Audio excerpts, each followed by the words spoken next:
Welcome back to the Dads and Angels podcast. I'm your host, Kyle. I'm here with my buddy, Brandon Lee from Chasing Chance TV. You can find on the Pursuit channel. Brandon, welcome to the podcast, man. Thank you for having me. I appreciate it. Not a problem. So tell us your story. 2 years ago, my son passed away.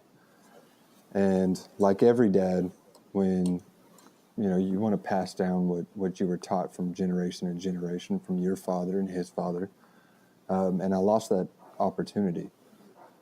And I told myself, I said, the tragedies like this can define you in one or two ways.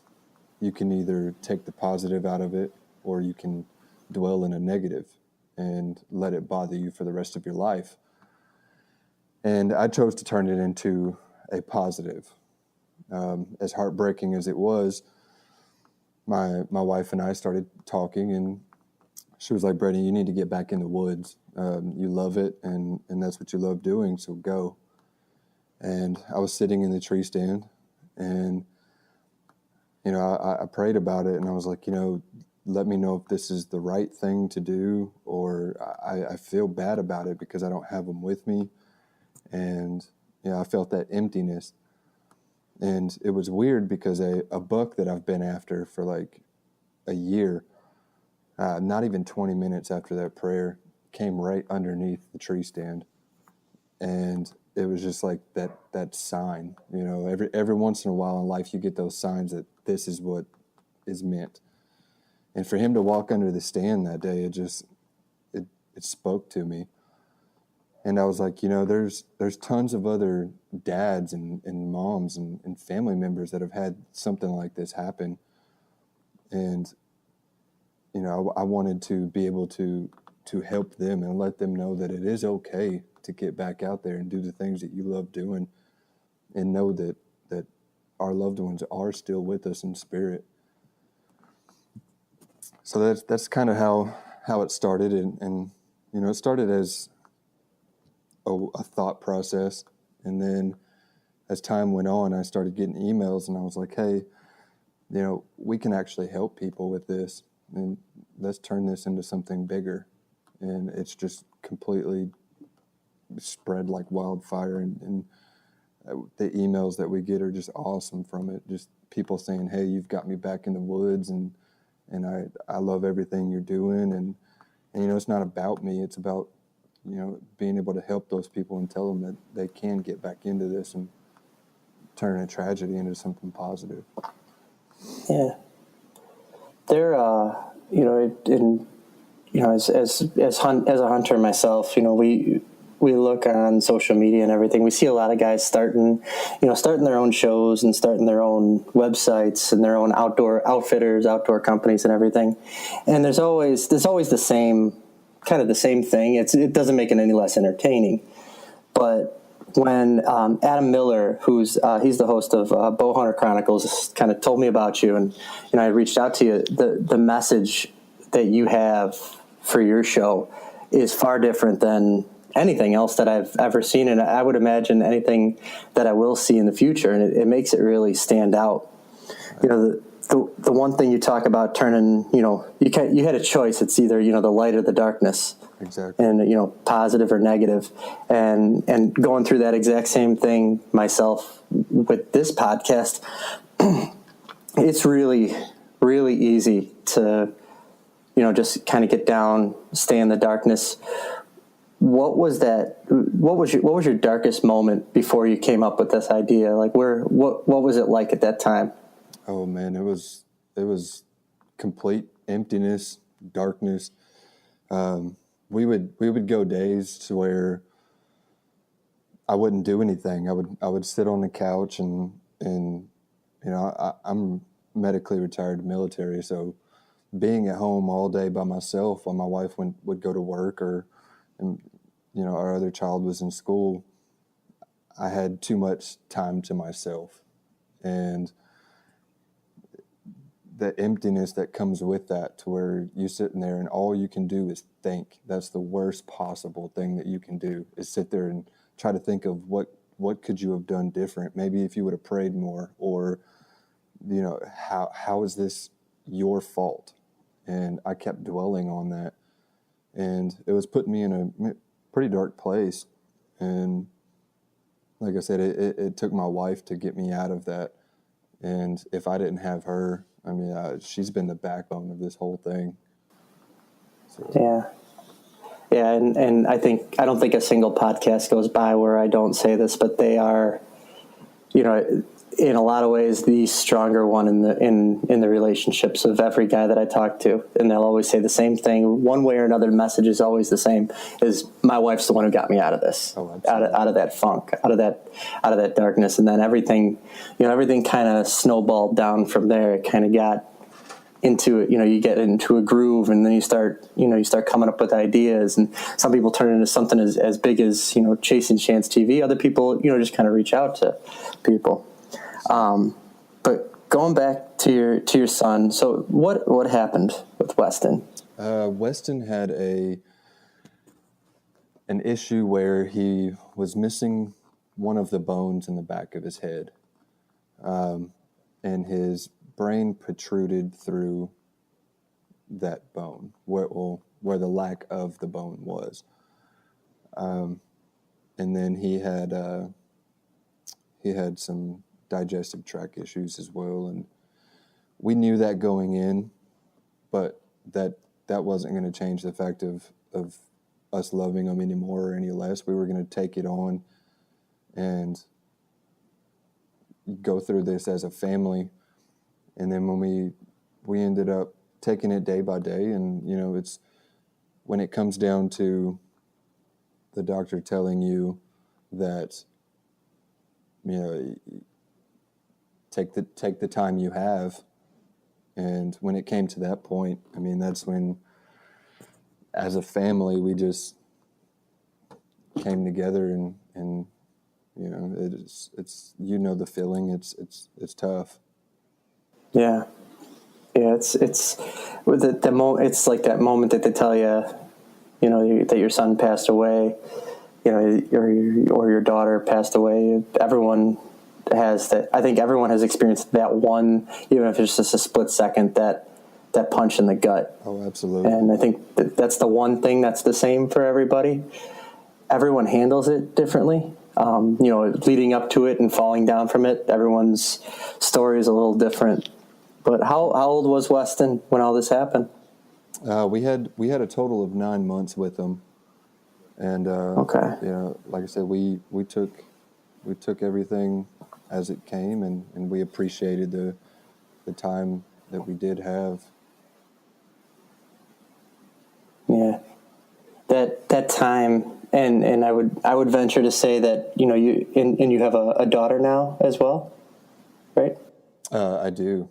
And I bet, every moment with that daughter, you appreciate every moment. I can guarantee you probably do.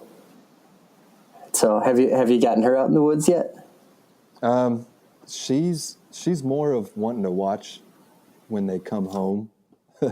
She's not a real I like the cold person, but she's very supportive. She'll get out there with her toy bow, and when I'm out there shooting, and I have a stepson as well, and he'll get out there and do the same thing, and we just make it a family event, and they love it. And she's big on blinds. She loves getting up there and being able to see, and she's just at the age right now where she needs a year or two more before she can get up and get out there. Yeah, it's almost like you really want to rush it. You want to get them out there as fast as you can.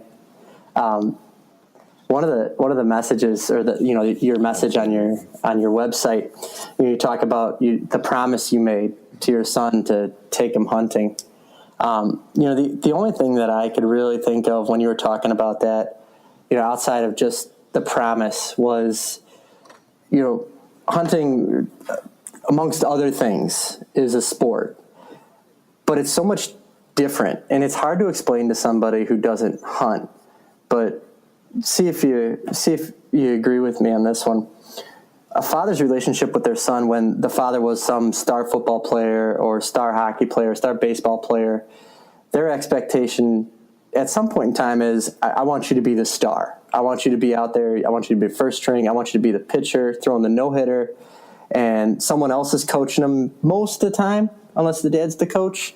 And there's always there's that expectation, and you just kind of sit back and watch somewhat passively and maybe do some practicing here or there.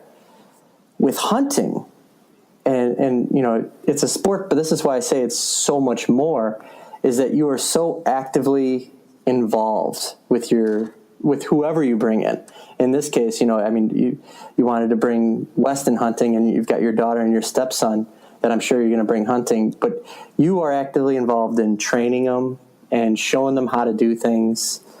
There's just so much more. You're elbow and shoulder deep with what they're doing. And I think that's what really sets hunting apart from a lot of different things.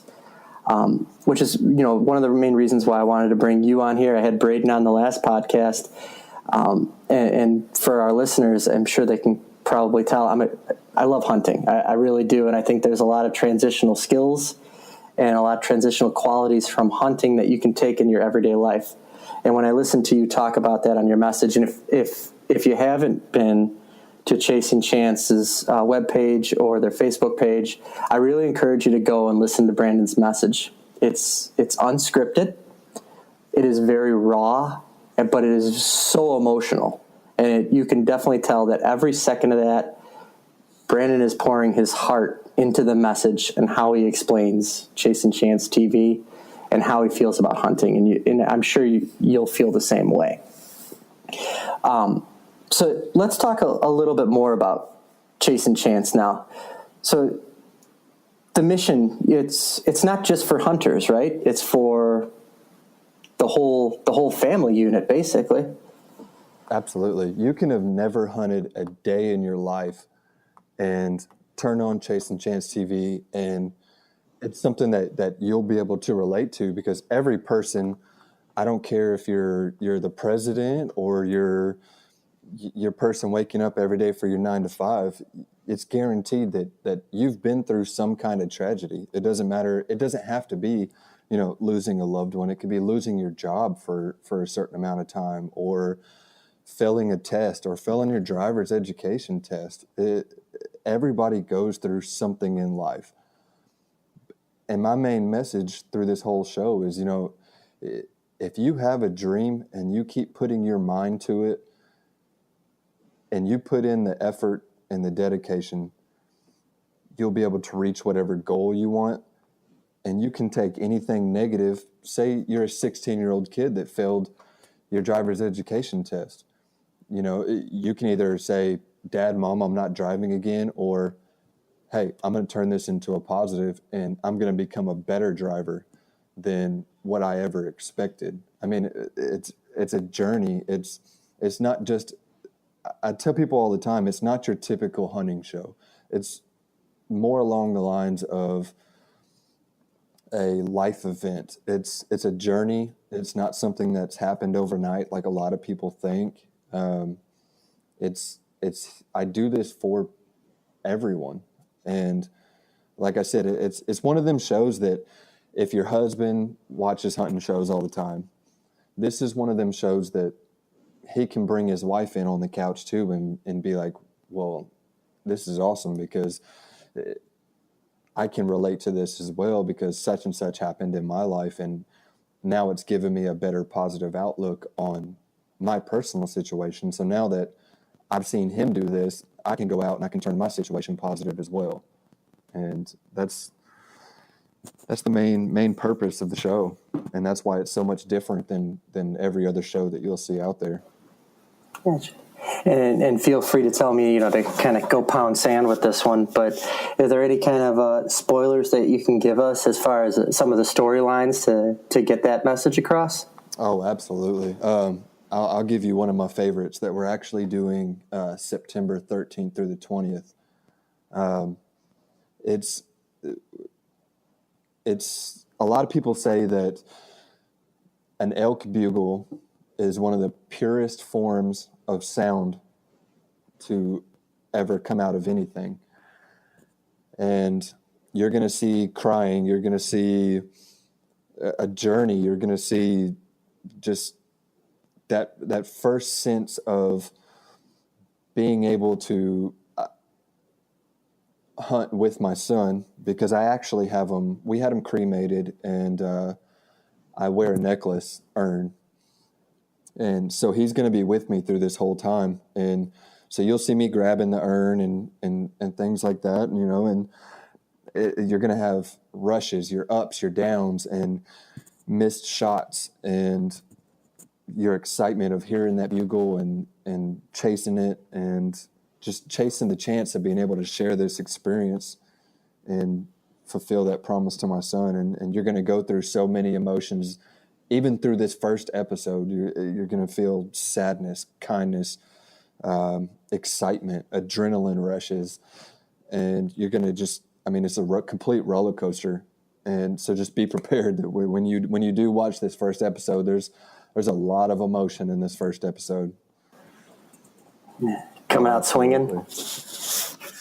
Yeah, and to tie it back to those who don't hunt and hopefully get into it after hearing Brandon talk, elk hunting is quite possibly one of the hardest types of hunts that you can go on. Correct me if I'm wrong, it's something like a 13% success rate, right? It's anywhere from an 8 to a 12%, correct? Right. 8 to 12, so I was even over with 13, and 13 is nothing. And, they call it hunting for a reason. They don't call it catching. They don't call it killing.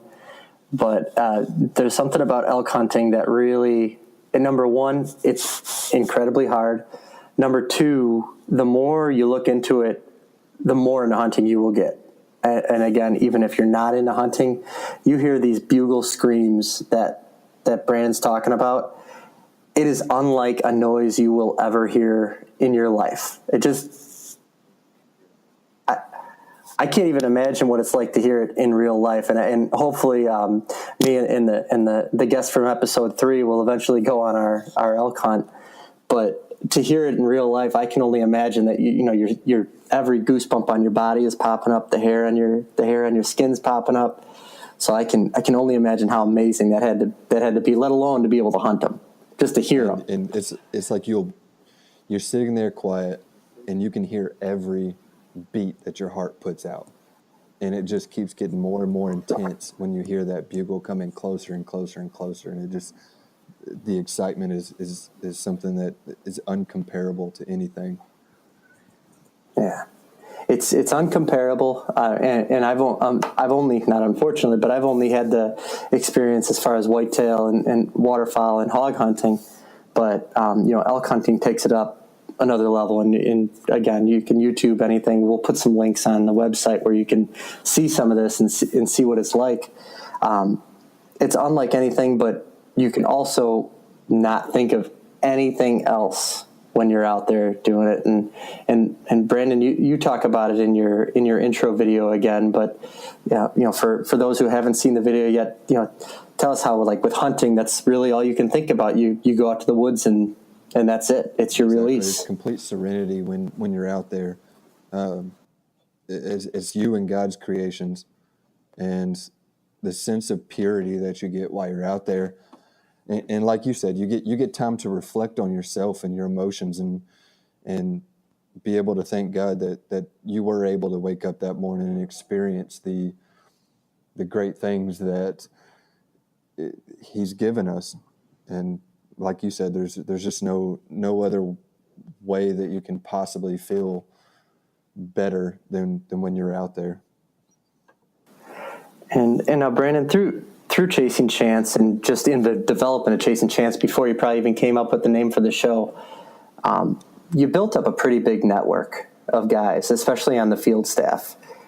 Can you tell us about some of the people, and have they shared their struggles with you at all? And have you heard some of their stories? And if you can you share some of those with us too? Absolutely. There's everybody that's on that field staff has came to me and been like, hey, you made a difference. And I'll give you an example. I won't say his name out of respect for him, but his wife is actually going through cancer surgery. And he came to me and he was like, I was going in a dark place as well. And she was getting to where she was getting upset about everything. And then, you keep us in a positive light.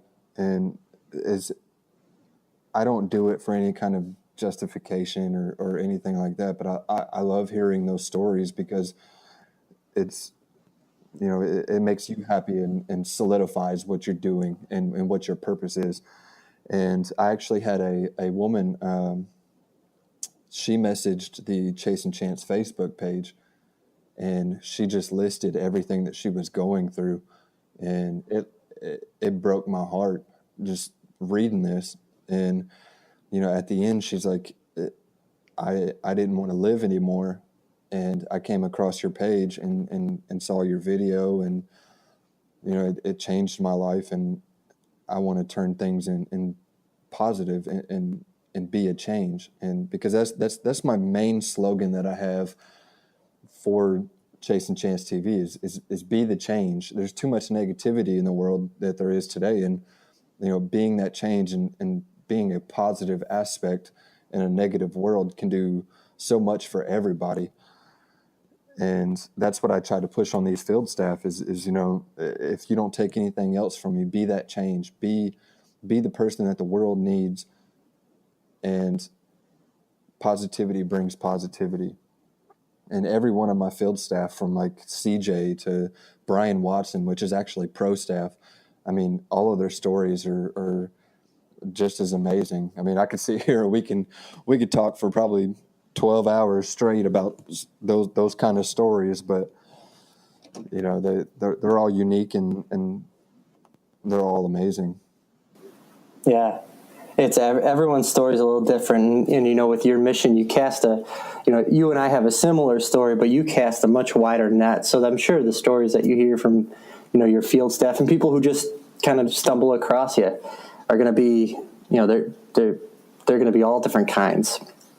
And that puts a little, it's with great power comes great responsibility. Like, I'm sure that probably builds you up, but at the same time, correct me if I'm wrong, but you probably feel some responsibility to make this show as best as you possibly can, And when you talk about the field staff, to go down this rabbit hole for a little bit, if you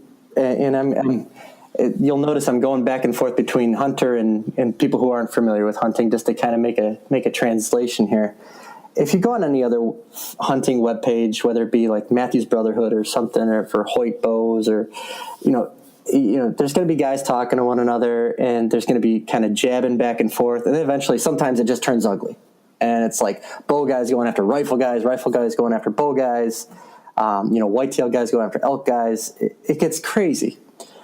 You don't see that as a member of the field staff with CCTV.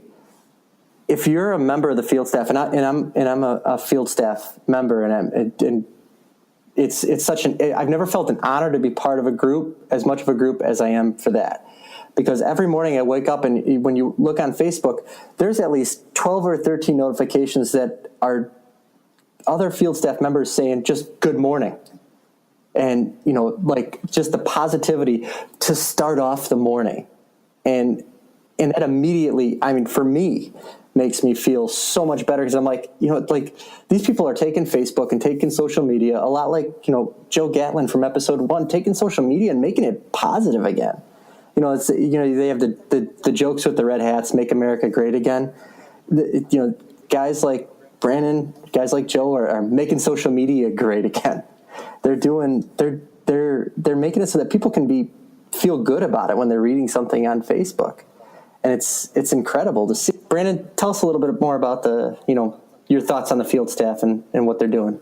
When I originally did a field staff, there were a lot of people. I knew exactly what I wanted in a field staff, and that was an extended family, not just people that, it's just like, here, I'm going to try to help you get out there. I wanted people that we could talk to on a daily basis, and guys that, the good morning texts, and, if they were going through anything, a support system. And that's what this is. I mean, I can't even call them a field staff, because they're all family. And this from from being in there as far as the good mornings, and you never have any arguments, you never have any fights, and it's just so much positivity in there. And there's guys that'll bring their kids, their teenage kids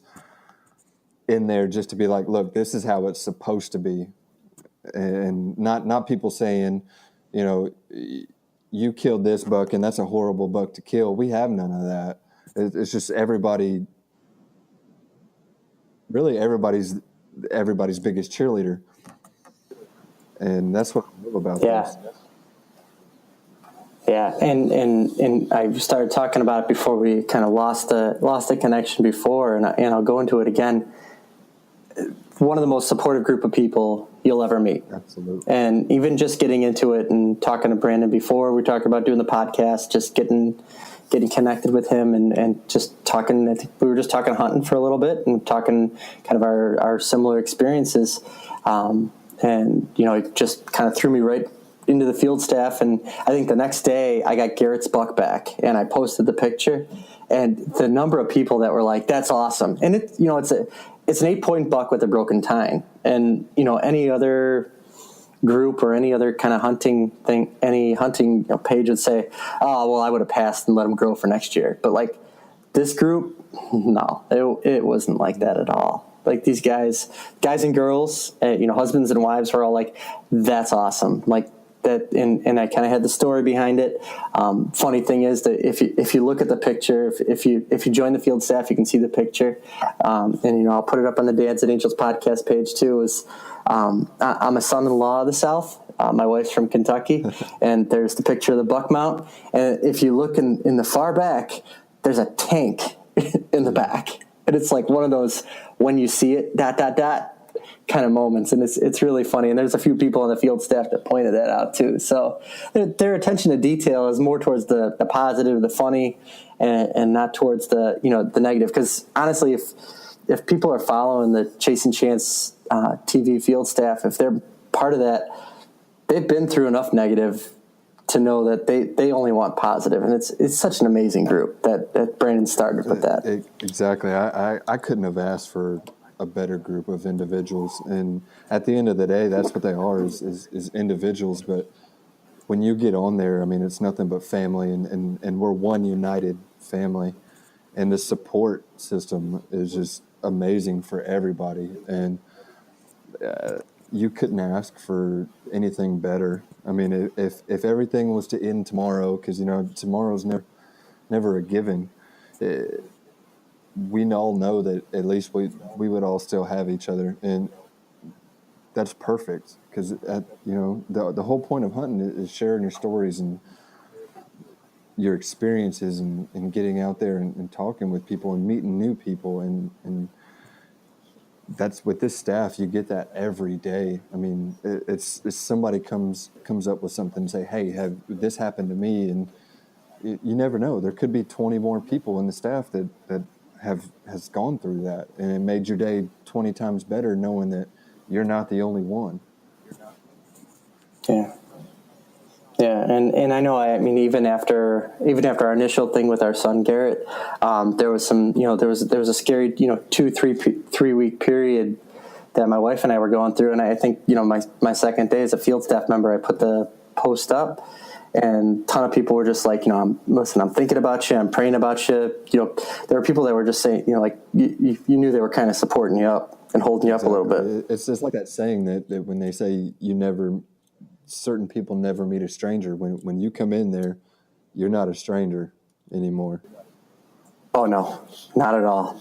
Not at all. There is not a single stranger in there, and I guarantee you reach out to any one of those people, you would be welcome into their house. And I could probably say that for all 300 staff members.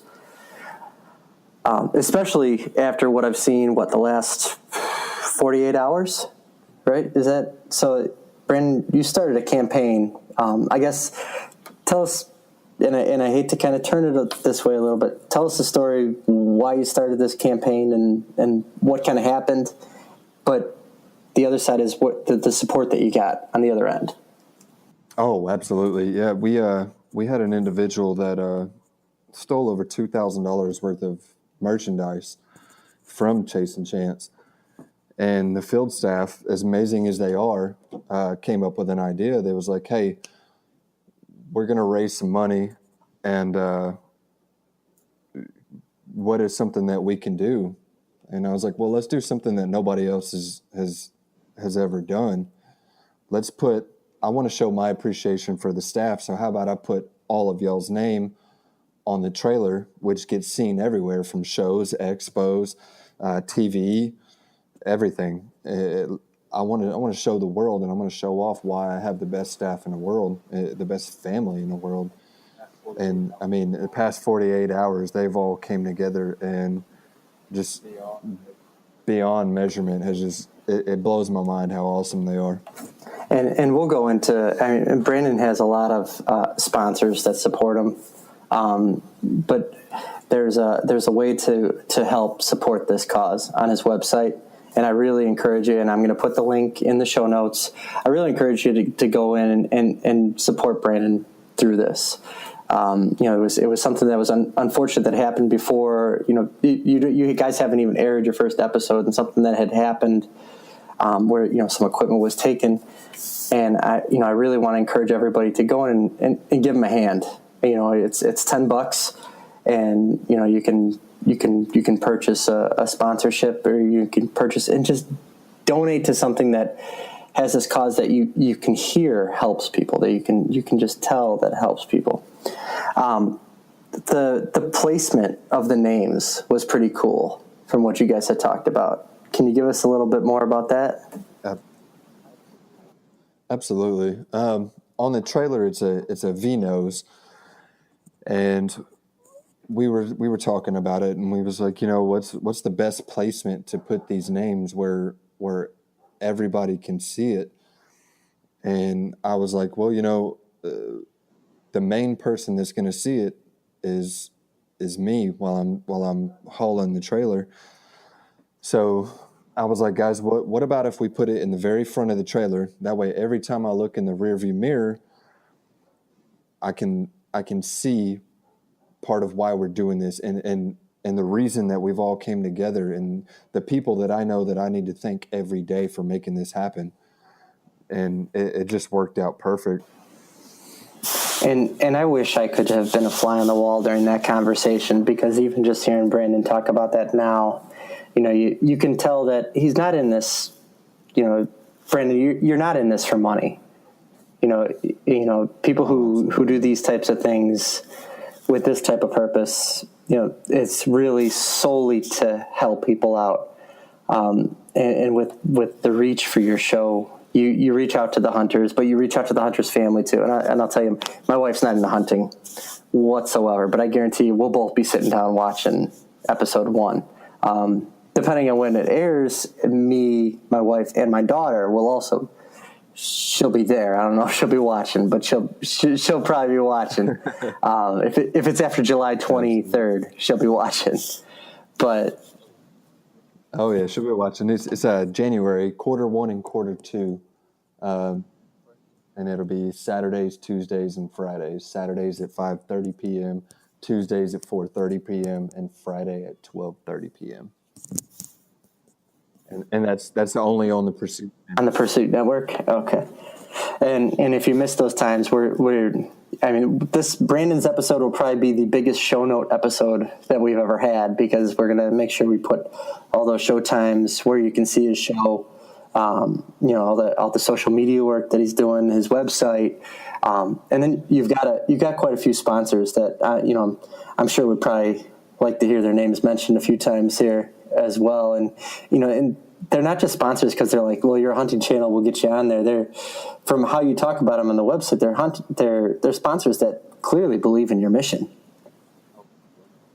Oh, absolutely. And it's funny that you bring that up, because one of them in particular I have a lot of history with, and it goes back to my son, that my father smokes and things like that, and he didn't want that around my son, and we were outside one day, and he was like, hey, do you have anything that could take the smell away? And I was like, absolutely, let me get you this Ozonics machine. And I mean, Ozonics came back and with a big way. And, they made it a point to where my dad could go in there and not have to smell like smoke. And it was such a benefit. And, I tell people all the time, they're like, just do ozonics machines work? And I'll be the first one to tell you that not only do they work, but they can change your life. And so, I have ozonics to thank. I have Deer 30 Minerals, which they've stood by me since day one. Such an awesome company. Jeremy and Jeremy, we approached each other and we've became really good friends, and I owe those guys a lot. So if you're looking for a good mineral company or wanting to try something new, check out Deer 30 Minerals. You will not regret it. I'm telling you, they benefit your herd as far as bigger racks. They help lactating does, and your overall herd health is going to benefit.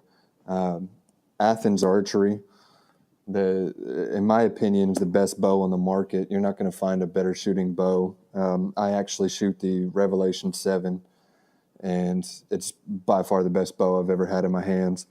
Full Drawn Addiction, they have a clothing line and a magazine. It's some of the most amazing people I've ever met. They actually design our gear. So, I've got them to thank for that as well. Precision Peeps. Without a good peep, you're never going to get that good shot. And Precision Peeps does that for you every time. I've been a long-time user before they even sponsored the show. And, I'm one of them type of people that I only will stand by the companies that I believe in personally. And Precision Peeps is definitely one of those companies. Mike at Never Dry Products. I mean, they're from their 999 and Wasp and everything. Never Dry Products are just amazing. You can go check them out and let them know that Chase and Chance sent you, and they'll hook you up with a discount. I got to thank Kurt at Serenity Custom Calls. Definitely one of the best call makers I've ever seen in my life. He hand makes all these calls himself, and big time Christian man, and that's my brother from another mother. I love him to death, and I can't speak any more highly about a person. I mean, he's just through everything. He's been there. And then Deerview Window Company. They make some of the best blind deer windows you'll ever see.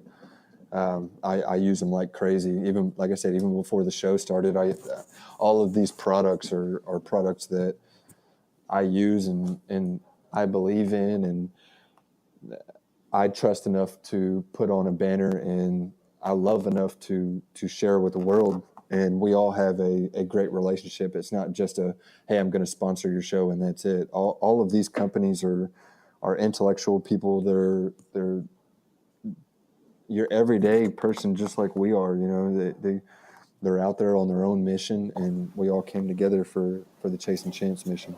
And it's just, and it warms my heart, and every single time, I encourage anybody who's listening, if you haven't gotten into hunting at least a little bit, look into it. Even if it's completely against anything you ever believed in, just look into it for a little bit, follow someone on social media, and you'll see these things that Brandon's talking about where, it transcends. I can't even describe it in words. Brandon's got his TV show and all these sponsors, and it seems huge, but it's only such a small part of it that, how hunting can really just be ingrained in everything that you do on a normal daily basis, and how it facilitates the relationships, much like, Brandon with you, with all these different sponsor companies. Like, they're not there to just sponsor your show. They're there to support you. Exactly. They invest in you and your morals and your beliefs more than they ever will a TV show. And yeah, because hunting TV shows come at somewhat of a dime a dozen. If you turn on the Outdoor Channel, and you'll see a ton of different sponsors come on there. But if you know that the message of the show has a deeper meaning than most, then you know that anybody jumping on board with that show, anybody sponsoring that show, they're going to have some deep-seated cultures and organizational cultures within those organizations to want to sponsor, to want to support people like, particularly Chasing Chance TV. And while, no one can come out here and say Chasing Chance TV will be the best hunting channel or best hunting show on TV, I can guarantee you, like, there will be more people who are hunters and non-hunters watching it than just hunters. And that says quite a bit. If you can get your wife who doesn't hunt to watch the show, any hunter will tell you that that's a win in their book. Exactly. So Brandon, to kind of close things out a little bit, how can people get a hold of you? Like, if they've got their stories they want to share with you, hunters, non-hunters, what's the best way to get a hold of you, man? Oh, absolutely. I always love hearing stories. They can find me on Facebook at Brandon Lee, or they can go to the Chasing Chance TV webpage on Facebook. They can also email us at chasingchancetv@gmail.com, or they can go to the website, which is www.chasingchancetv.com, and there's a contact us button. Just click that button and it'll give you everything I just stated. And there's links there to be able to get to every different thing. And like I said, I love hearing from people. I love hearing stories, and even if it's just to meet new people. New friends are always a good thing in my book. Exactly. And Brandon, you and I are new friends that I think are going to be old friends really quickly. Oh, absolutely. So through the website, Brandon also offers a whole ton of products. I'm a hat addict by design. I think it drives my wife nuts. We're actually trying to design our own hats for the podcast, but Brandon's got some cool hats on there. He was doing a little bit of a flash sale for a little while with the lanyards. I needed some lanyards for work, so I bought one from him, and then I bought the silicone wristbands that are Chasing Chance. They have the whitetail and the elk on it, as well as the hashtag Be the Change. I'm wearing 2 of the 3 of them right now because I ordered one, but Brandon decided to send me all 3. Just kind of speaks to how good of a guy he is. But Brandon, I really, I can't thank you enough for being on the podcast today, talking about your show. And honestly, I can't tell you how excited I am for the show to come on TV. This is a lot of fun, man, and I really appreciate you coming on here. So, without further ado, we're going to kind of adjourn on here, and I'll let you get to your thing, and we'll get to ours. And everyone else, thank you very much for listening. Have a great night.